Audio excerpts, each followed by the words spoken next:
का बेटा शेर तेजस्वी प्रसाद यादव जी, उन्होंने हिम्मत किया, उन्होंने कभी कुर्सी की परवाह नहीं की, उन्होंने कभी ये नहीं सोचा कि मुझे मुख्यमंत्री बनना है। अगर मुख्यमंत्री बनना होता तेजस्वी प्रसाद यादव जी को तो बीजेपी के आगे लालू प्रसाद यादव जी घुटना टेक देते हमारे आदरणीय नेता, और तेजस्वी प्रसाद यादव जी बिहार के मुख्यमंत्री होते। कर्पूरी ठाकुर अमर रहे, अमर रहे, अमर रहे, कर्पूरी ठाकुर अमर रहे, अमर रहे, अमर रहे। उर्मिला ठाकुर जिंदाबाद, जिंदाबाद, जिंदाबाद। उर्मिला ठाकुर जिंदाबाद, कर्पूरी ठाकुर अमर रहे, अमर रहे, अमर रहे।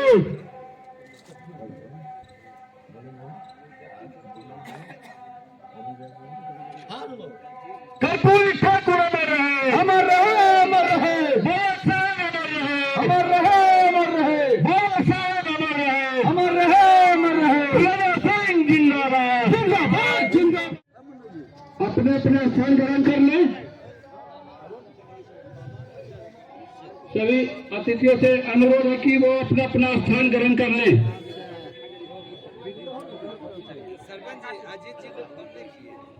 अब अपना अपना स्थान ग्रहण कर लें।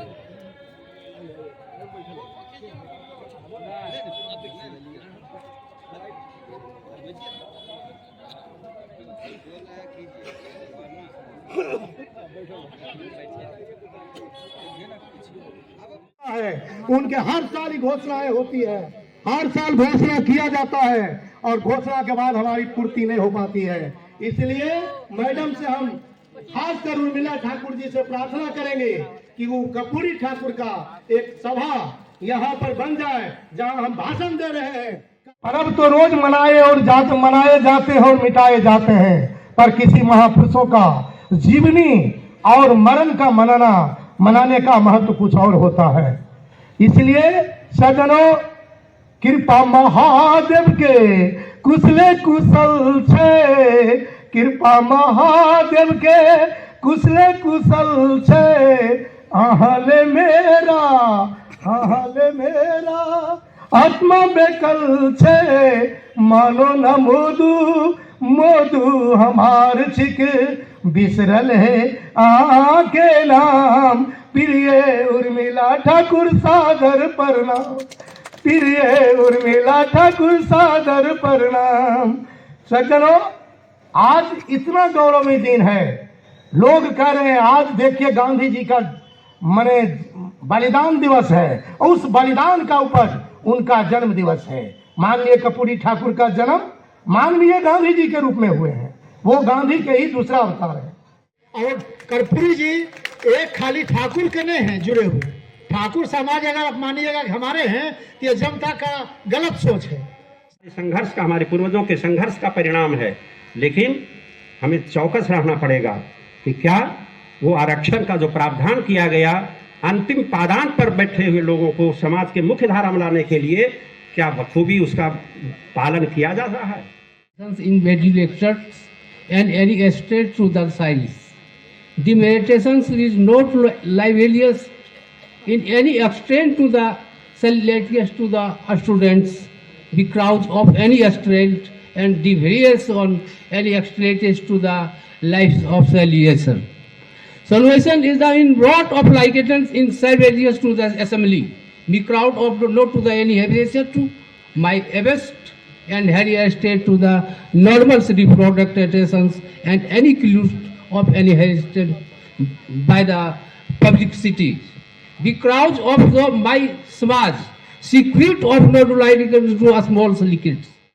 और कर्पूरी जी के पीछे यही हालात था। एक तरफ जब व्यवस्था सिस्टम थी भारत बिहार में, बिहार का सबको जानना चाहिए, हजारों हजार एकड़ एक जमींदार के पास था। एक तरफ सर्वहारा और समाजवादी मजदूर किसान जमीन से ललायित थे। उस अवस्था में कर्पूरी जी जन्म लिए और उस अवस्था में कर्पूरी जी बिहार में थे और सामंतों का डंडा चल रहा था गांव के खेत खलिहानों में। जो भारत खेत खलिहानों का देश था, ईंट के भट्टों का भारत था, उस अवस्था में कर्पूरी जन्म लिए थे। और कर्पूरी जी के सामने दो चुनौतियां थी। एक साम्राज्यवाद से हुकूमत की लड़ाई लड़नी थी, तो विदेशी हुकूमत से लड़ना तो बहुत आसान था, लेकिन अपने घर में ही लड़ने के लिए, सामंती व्यवस्था से लड़ने के लिए उन्हें बहुत जद्दोजहद करना पड़ा।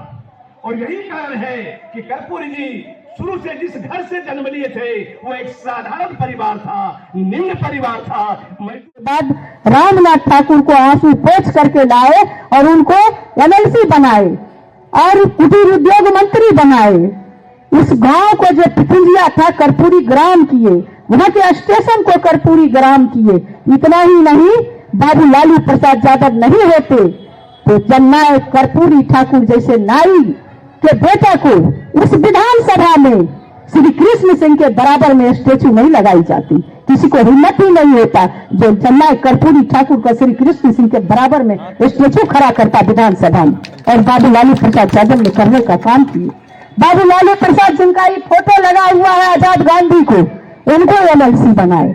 बाबू लालू प्रसाद यादव ने आपके सामने जो खड़ी है उर्मिला ठाकुर, इसको एमएलसी बनाने का काम किया। बाबू तेजस्वी प्रसाद यादव ने जब 17 महीने की सरकार बनी तो कटिहार से तारकेश्वर ठाकुर को अति पिछड़ा आयोग में नंबर बनाने का काम किए।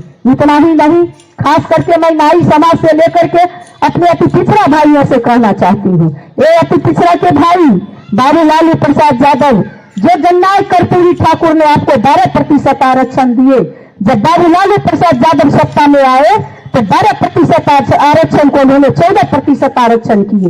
और जब इस राज्य की पहली महिला मुख्यमंत्री बनी आदरणीय इस राज्य की राजमाता राबड़ी देवी जी, तो उन्होंने 14% आरक्षण को 18% आरक्षण किए। और बाबू लालू प्रसाद इतना ही नहीं किए, उन्होंने कहे कि जो आरक्षण से आएगा आरक्षण कोटा में जाएगा, और जो मेधा सूची से आएगा मेधा सूची में जाएगा। आज क्या हो रहा है कि आपका बेटा और बेटी अगर 100 में 99 भी नंबर आएगा 49% में जाएगा, उसको जो है मेधा सूची में नहीं लिया जाता है। ये कितनी बड़ी बेईमानी है। सजग होने की जरूरत है, पढ़े लिखे लोगों को जो है एकजुट होने की जरूरत है।